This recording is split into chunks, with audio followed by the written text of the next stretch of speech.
Welcome to the Chamber Weekly Buzz, and this week we're going to be talking about education.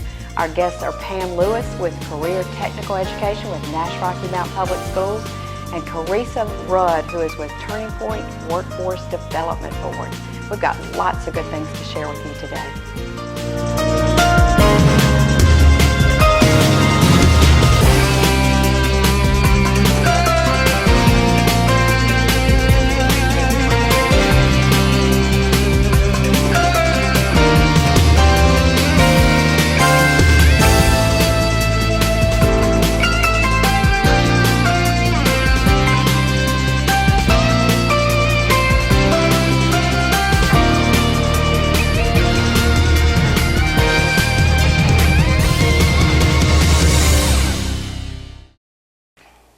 Our show is proudly brought to you by Roger G. Taylor and Associates to show you a lot of the things that the Chamber is doing both for its members and the Twin County area.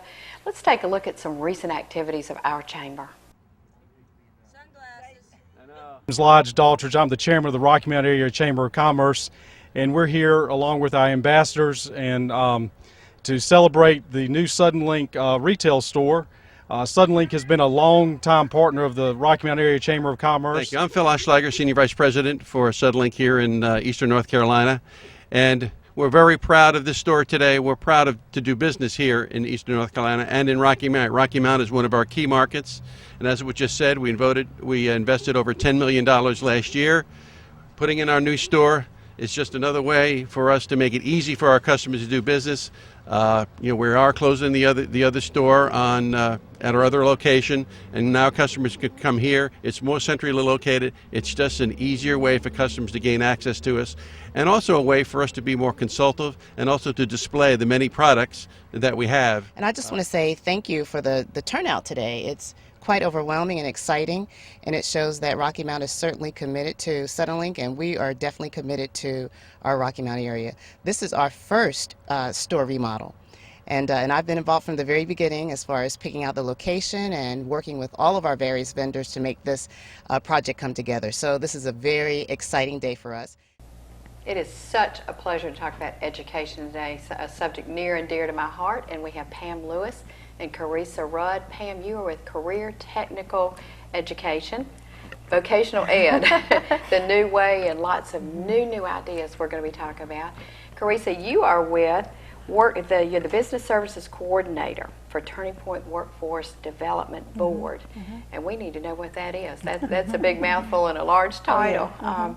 But I guess let's start with that. Turning Point has been around for how long, and what's your mission? Well, Turning Point has been around for a long time, actually. The Authorization of Workforce Investment Act was from 1998, actually, and it's being updated now.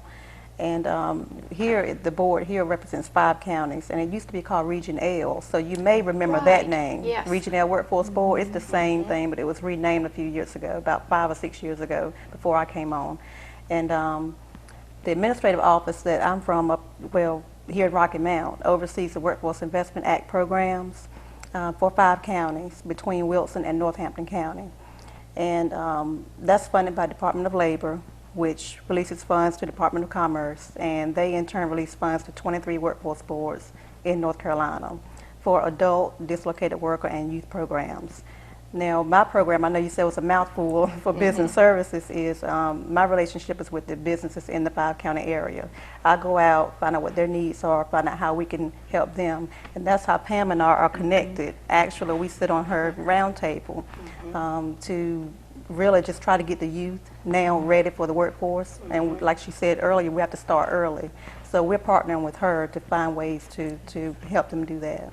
And so, Pam, you do the younger, the still in secondary, elementary and secondary school. And Pam, you take it, you help them be prepared, yes. But then you take the older worker, displaced worker, and, yes. and whatnot also. Yes, ma'am. Okay, Pam, tell us what you do. Well, it's a mouthful, just like she said. The title is a little simple, but we're Career Technical Education, and I identify with so many people and say, it's the old Voc Ed program, and it's been around for many, many years, but we've improved it. The states had their hand in the curriculum, and we're trying to better prepare our students to be those global workers, not only just when I get out of high school, what do I want to do when I go to college, but just the global employee, the successful citizen in a wide, broad range of careers as well as educational opportunities. And like I said, we're more middle school, high school, but we also want to prepare these kids as early as elementary school. We can't wait to start high school and start talking about careers. So we're doing exposure as early as possible. But our main goal is to just prepare them and get them ready. We talk about what can they do out of high school, graduation day, what's next, can they work? So we want to put them to work, give them a skill, but also provide them with an educational foundation, which ties to the community colleges as well as the 4-year. So we have a lot of responsibilities. I label us sometimes as that best kept secret. So many people, don't really understand what CTE is, but we're a huge, huge area. Our courses range, or our programs are ag science. We have our business information, technology and finance piece. We have career development. There's family consumer science, health sciences. We have our technology ed, which is where our STEM piece comes in with the science, technology, engineering, and math. We also have our trade and industrial, which is what we're probably better known for because that's the old shop class and some of those things. But we're teaching the students to use their math skills and their science skills and tie them all into these curriculums. So we have a big job, but we have teachers that are dedicated to making it happen. And it is wonderful to work with people such as Turning Point, and we're working to see what can we do now, what can we do to help train. So we have a lot of collaborative relationships out there to help us put the students out into the workforce. Do you have teachers who go into the class starting at young ages, or do you have the teachers who are their current teachers trained to add this on and incorporate it throughout the day? We have a lot of teachers that are coming from the workforce. So they're bringing their knowledge base. They're coming in as a lateral entry type of position, and they're really bringing their skills, their knowledge, all of the experiences that they've gained over the years into the classroom. We have some teachers that are brand new out of high school, directly to college, and right out of college directly into the classroom. But for the most part, we're heavily made up of workforce-driven people that have careers that they're bringing to their classroom environment. And the students really benefit when you can bring that knowledge from the industry with you. You were going to say something a minute ago. No, I was going to add, to add to what you were saying about that, one of our programs, our youth program, actually, pays for some of the kids to receive training, and we have some contractors that may work in the school system, and we have a youth council that also partners with them as well. So that's kind of how we work together on both sides of that. And our youth apprenticeship program as well. We have students that are in Cummins at the Rocky Mount Engine Plant. They're at Nash Healthcare Systems. They're in Boyce Willis. They're just all over Edwards. And we've got a pharmacy person interested in being a pharmacist in with almonds.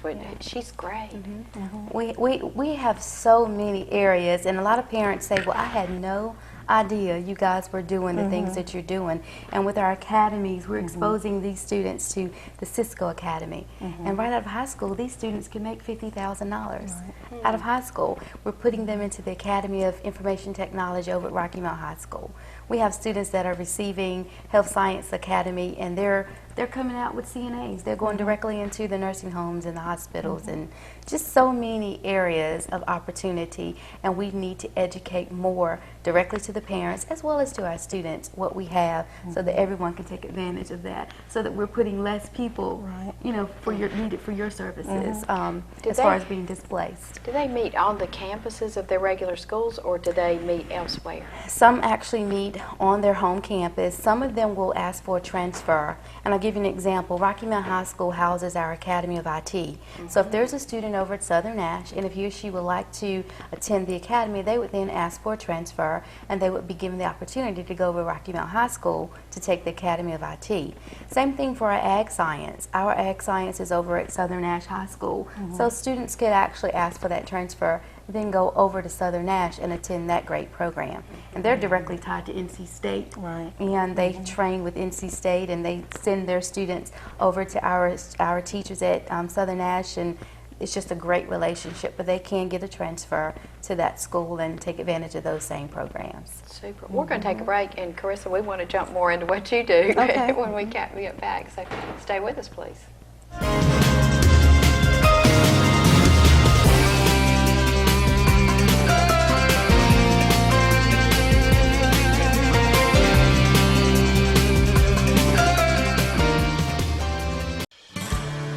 We are the past. Present. and the future leadership of your Chamber of Commerce. We are business members focusing on new beginnings, boldly creating our Twin Counties future. Members working toward broader thinking, community reinvestment, and public policy supporting strong business. We are partnerships that create new beginnings. We are business and community leaders working together for a better tomorrow. And this is my town.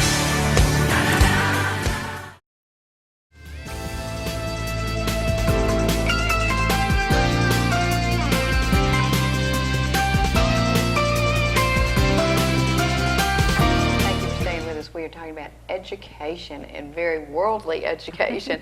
In fact, we're Pam Lewis and Carissa Rudd. We had, during the break, one of our cameramen said, "Did you say $50,000?" So you're not just providing something, you're providing very meaningful Very employment. meaningful. How Very wonderful. meaningful. Well, good. Well, Carissa, you with Turning Point, Yes. this picks up where they left off, but you also work with the public schools, right, with secondary schools, or you help make them available of job needs, or how do y'all work together? The way we work together is we know what their mission is to make sure that they have, keep up their education and continue to train, retrain. And we have a program that we can help them do that. If we have a dislocated worker, for instance, we may start on the other end, of course, with maybe an older worker, but we can also provide some training funds for youth. But for instance, if it's an older worker that was displaced or laid off at no fault of their own, we have a training program where we can send them back for a 2-year degree at no cost to them. So that's on the older side. But as far as youth, we have a youth program where we call younger youth and older youth. And the younger youth, of course, they have to have some type of barrier, which I know for hers, she picks up where they may not have that issue. So there does make sure we don't have any gaps in there. But usually they have to have a barrier, some issue, maybe income level, teen pregnancy, foster child, something that could have held them back maybe, and that we step in and try to help them with some training. The out of school youth are those that maybe drop out, something like that, and we have a contractor such as Rocky Mount OIC that can help them, train them, or in-school suspension students. Those are also out-of-school youth that we have a program for, and that starts at age 14. So where she can help those that may not have that barrier, where we may miss that group because of our funding, and we have to meet performance, and we have to build their literacy skills and things like that. So that's how we're connected also. What's the accountability with that? I'm very keen on once you train these people and give them a free education with, gosh, what a gift. We have case managers that make sure that they track the clients, make sure they keep up with whether it's youth or whether it's adult. The case managers, we don't handle services in-house ourselves. We oversee the program, and we make sure that when we provide the funding, their job is to make sure that they track the client and make sure they're doing what they said they were going to do when we're providing funding to them. And do you primarily utilize the community college system, or where's most of the training? Yeah, we use community college. Actually, most of the community colleges in our 5-county region are contractors of ours. So, Nash and Edgecombe, and Workforce Development Training Center is actually out of Edgecombe Community College. Nash Community College is a contractor of ours. They handle our youth program. So we use the community colleges all the time, and we need to get a training or something that, for me, for a business, that I'll call the community college anytime their business and industry person and say, this company needs this. Do you have any courses for this? And usually, if they don't already have it, they could come up with it to try to train the company, to employees at companies as well. And generally, are these guaranteed jobs, basically, if they're trained to and meet the standards of? What we try to do is not put money into a training if we don't have information that shows that there are positions available, which is why I try to keep up with all the companies in the area, make visits, make sure I call them. We don't want to waste money and say, okay, we're going to train you to do train 100 CNAs or just keep training and training and training, but we don't know where we can put the person. So if we have 100 people that are all interested in being CNAs, you know, we want to make sure that we have 100 CNA positions somewhere in the 5-county region. If not, it's up to our case managers to say, listen, have you ever thought about doing this? Are you interested in this? Or, you know, at the intake point, to kind of talk with them and find out what else are you good at? What kind of skills do you have? You know, try to build on it and let them know that it's not just about that first training. Let them build on it, you know, get credentials, because you may not have, you know, the 2-year or the 4-year, or you may only have your high school diploma, but if you get credentials and just keep building on it, a lot of employers that I talk to now would rather hire someone that has that and is building on it. You know, you have more that you can offer if you do that. And from the public school system as well, from the career technical ed, we're very focused on our credentials and our certifications for our students. And I mentioned Cisco earlier, and one of the things is if they're receiving their CCNA, which is their certification for Cisco, that's what's guaranteeing them that salary, because they're showing they have that baseline of knowledge. We're doing the CNA. We have students that are Microsoft certified as well. And something else that we're doing, and great accomplishment for our Southern Nash High School staff, we were recognized first in the state for having students Microsoft certified at a master level. Wow. And the master level encompasses Word, Excel, Access, and PowerPoint at expert level for all of those. So for the state of North Carolina, Southern Nash High School had 26 students that placed at that level. So we were recognized first in the state. So when you have students that are leaving your high school or our high schools and they have those Microsoft skills and they have computer skills and their CNAs, that's saying something about their skill base and their knowledge.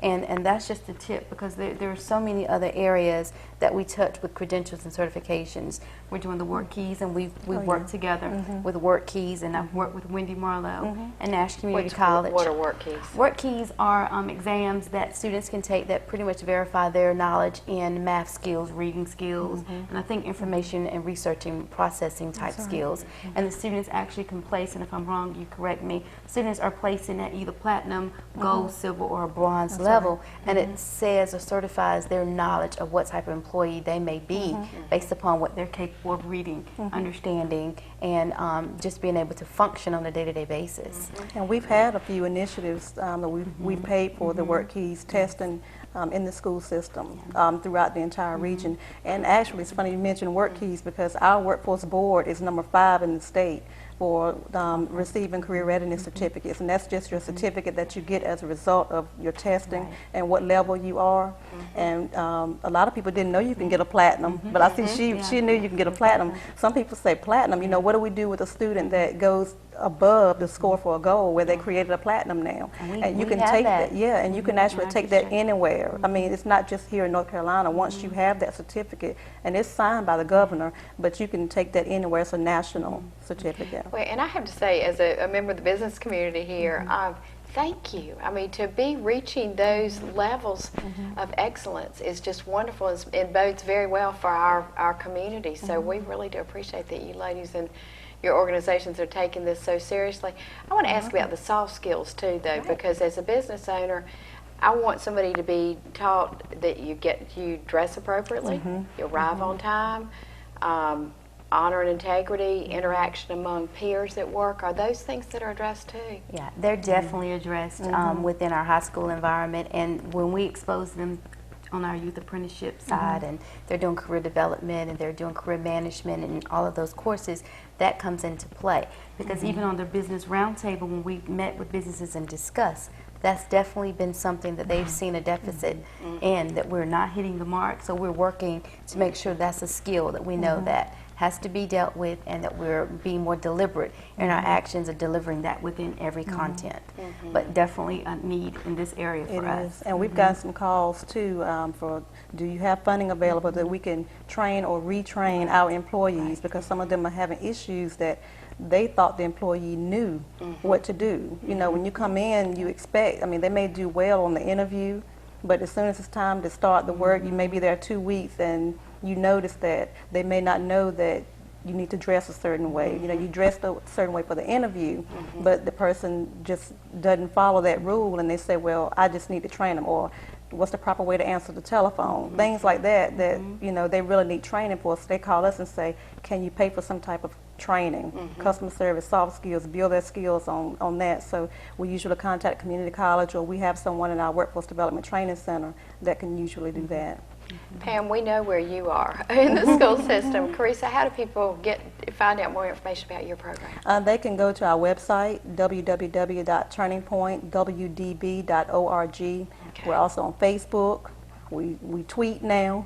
We're also on LinkedIn, which is, you know, the professional network for us. So they can find us there, or they can give me a call, 252-443-6175 for more information. Great. Well, thank you for all you're doing. We really do appreciate it. You're welcome. And hope you'll come back and tell us more, because I'm sure you'll be adding new things and new wonderful skills. So appreciate it. Thank you for joining us. Join us next week. Have a great week.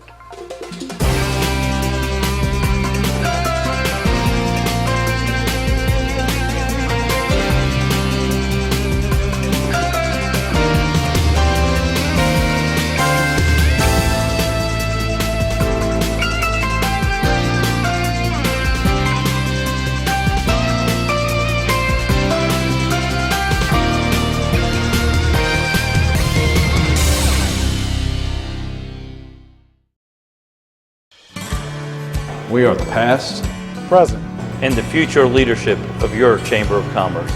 We are business members focusing on new beginnings, boldly creating our Twin Counties future.